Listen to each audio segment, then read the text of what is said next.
Hi, welcome to the course Fundamentals of Programming Languages for Beginners.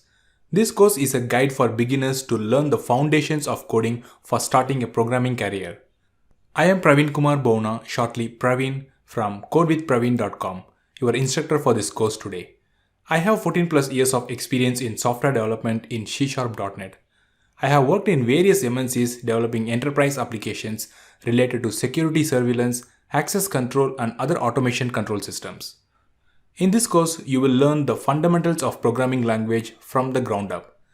You will be taken through a carefully selected approach for beginners towards learning programming fundamentals.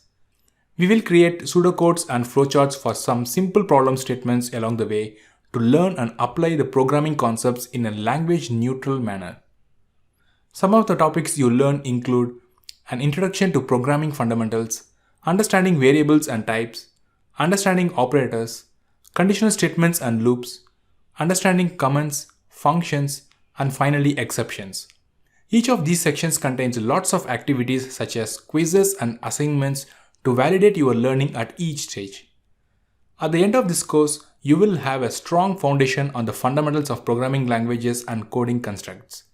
You will be more confident to learn a new programming language of your choice. No prior knowledge of programming languages or coding is required. This course will cover everything you need to master programming fundamentals. Enroll now to get started.